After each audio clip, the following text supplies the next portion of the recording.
तो गाइज अब तक हमने देखा ब्रॉम्पटन सेमीफाइनल का मैच जीत जाता है और रिक को बताता है कि वो उसके साथ अगले मैच के लिए तैयार है, जिसे सुनकर रिक घबरा जाता है और खुद को कमरे में बंद कर लेता है। तब इज़ेट रिक को एहसास दिलाता है कि एक ताकतवर फाइटर के साथ लड़ना ब्रॉम्पटन का सपना है और ब्रॉम्पटन ने रिक को इसीलिए ट्रेन किया है। तब रिक इसी हौसले के साथ ब्रॉम्पटन से लड़ने आ जाता है। तब ब्रॉम्पटन रिक के हौसले को देखकर उसे ओरिगामी फिस्ट की हिस्ट्री के बारे में बताने लगता है और अब आगे। तब ब्रॉम्पटन रिक को बताता है कि 46 ईयर्स पहले जब मैं 5 साल का था तब मैंने नोटिस किया कि मैं सबसे बहुत ज्यादा डिफरेंट हूँ। मैं सबसे अलग सोचता था और मैंने ह्यूमन बुक्स के जरिए उनके कल्चर और लैंग्वेज को समझा था, जिस वजह से मैंने अपना नाम ब्रॉम्पटन रखा। जब ऑक्स आपस में लड़ते हैं तो वो उसके जरिए अपने व्यूज शेयर करते हैं ताकि वो एक दूसरे को समझ सकें। पर शायद मैं इतना ज्यादा ताकतवर था कि मैं उनकी कोई भी चीज समझ नहीं पा रहा था। मैंने उन लोगों को आग जलाना, घर बनाना और बोलना सिखाने की कोशिश की, पर कुछ ही टाइम में उन्होंने मुझे गॉड बना दिया, जिस वजह से कोई भी मेरे पास आने से डरने लगा। मेरे तो फादर, मदर और ब्रदर भी मेरे पास नहीं आते थे और जब उनके बीच में कोई बहस होती थी तो वो लड़ाई करके उसे सॉल्व करते थे और रात को मजे से खाना खाते थे। पर मैं बस उन सभी को दूर से देखा करता था और अगर मैं सिंपल वर्ड्स में कहूँ तो मैं अकेला था। तब एक दिन बहुत तेज बारिश हो रही थी और मैं अपने साथियों से दूर था, पर जब मैं वापस आया तब वापस सब कुछ तबाह हो चुका था। तब मुझे एहसास हुआ कि मुझे उनके खोने का कोई दुख नहीं है और ना ही मैं अपने फैमिली के मर जाने से उदास हूँ, जिस वजह से मुझे समझ आ गया कि मैं कितना अकेला था। तब एक दिन मैं एक बुक पढ़ रहा था और तभी एक राइनहार्ड नाम के बंदे ने मुझ पर हमला कर दिया। पर जैसे उसने ये देखा कि मैं बाकी ऑक्स से अलग हूँ तो वो मेरे बारे में जानने के लिए क्यूरियस हो गया। तब मैंने उसे अपनी पूरी कहानी सुनाई। तब उसे इस बात का एहसास हो गया कि मैं कितना ज्यादा अकेला हूँ और मैं किसी ऐसे पर्सन को ढूंढ रहा हूँ जिसके साथ मैं अपनी पूरी ताकत से लड़ सकूं। तब उसने मुझे अपने ड्रीम के बारे में बताया और उसने ये भी कहा कि वो यामाटो द हीरो का साथी है जिनका सपना काइजर एस्फेल्ड को हराना है। तब मुझे उसका आइडिया अच्छा लगा और मैंने उसका साथ देने के लिए हाँ कर दी और रेनार्ड ने ये वादा किया कि इस सपने को पूरा करते करते मुझे ऐसे लोग जरूर मिलेंगे जो कि मेरी तरह ही या फिर मुझसे ज्यादा स्ट्रांग होंगे। तब मैं एक एडवेंचरर बन गया और हमने साथ मिलकर ओरिकेलम फेस्ट बनाई। तब हमारे साथ कुछ ऐसे लोग भी आ गए जो कि मेरी तरह ही ताकतवर थे। सबके पास अलग अलग ताकत थी, पर मैं एक ऐसे पर्सन को ढूंढ रहा था जिसके साथ मैं अपनी पूरी ताकत से लड़ सकूं, जैसे कि ऑक्स लड़ा करते थे। तब मैंने एक ट्रेनिंग प्लान बनाया,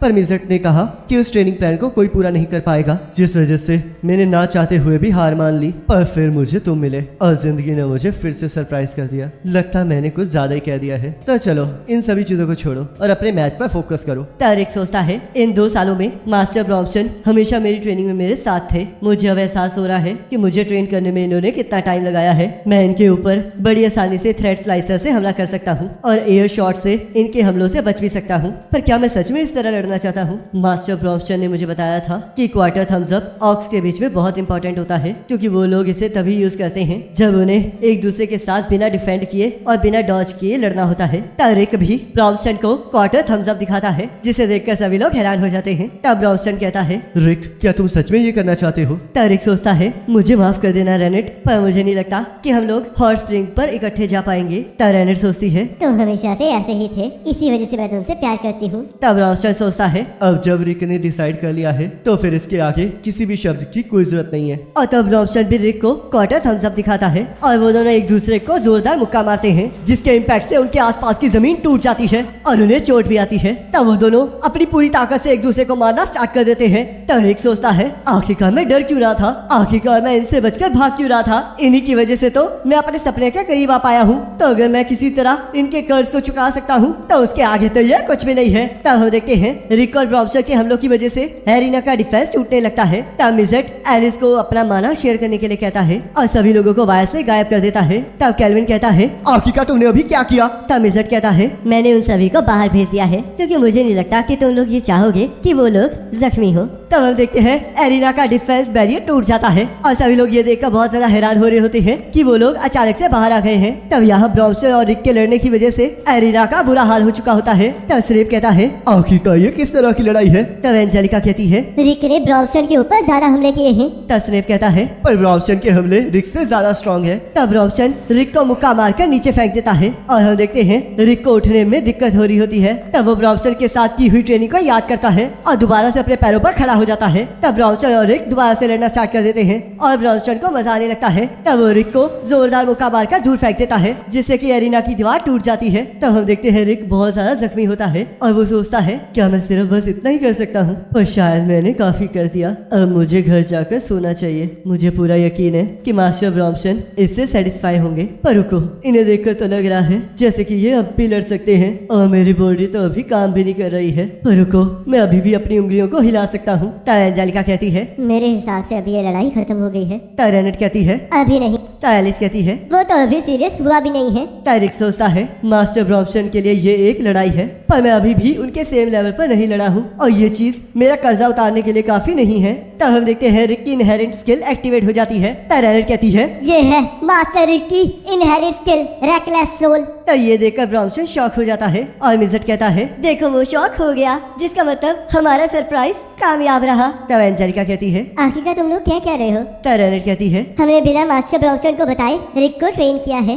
तब मिजट कहता है और इसी ट्रेनिंग के कारण वो अपनी पावर को कंट्रोल कर पा रहा है और हमें ये भी पता चल गया है कि इस पावर की एक्टिवेशन के लिए क्या चाहिए। तब रेनेट कहती है मास्टर रिक की इनहेरिट स्किल रेकलेस सोल को एक्टिवेट करने के लिए एक बंदे के अंदर ऐसा रिजॉल्व होना चाहिए जो कि उसे अपने से ज्यादा स्ट्रॉन्गेस्ट एनिमी के सामने अपनी लिमिट को सरपास करने में मदद करे। तब मिजट कहता है इस स्किल को एक्टिवेट करने के लिए मैजिक या फिर फिजिकल स्ट्रेंथ की जरूरत नहीं है, बल्कि इच्छा शक्ति की जरूरत है। तब रेनेट कहती है असल में तो ये लड़ाई अब शुरू होने वाली है। तब कैल्विन कहता है तो क्या इसका मतलब अब तक मुजरा कर रहे थे? तब हम देखते हैं रिक और ब्राउनस्टन फिर से लड़ना स्टार्ट कर देते हैं और सभी लोग एरिना का इतना बुरा हाल देखकर शॉक हो रहे होते हैं। तब ब्राउनस्टन सोचता है अब मुझे समझ में आया, मैं हमेशा से सेम लेवल की लड़ाई चाहता था, पर मैंने कभी नोटिस नहीं किया कि मेरे पास तो पहले से फ्रेंड्स हैं जो कि मुझ पर निर्भर हैं, मेरा ध्यान रखते हैं और मेरे लिए कुछ भी कर सकते हैं। मुझे अब तक एहसास हो जाना चाहिए था कि मैं अकेला नहीं हूँ। तब हम देखते हैं रिक और ब्राउनस्टन लड़ते लड़ते थक चुके होते हैं। तब एंजेलिका कहती है अब ये लोग अपनी आखिरी लिमिट्स पर हैं। तब कैल्विन कहता है अब अगला मौका डिसाइड करेगा कि इनमें से कौन जीतेगा। तब ब्राउनस्टन और रिक अपनी पूरी ताकत से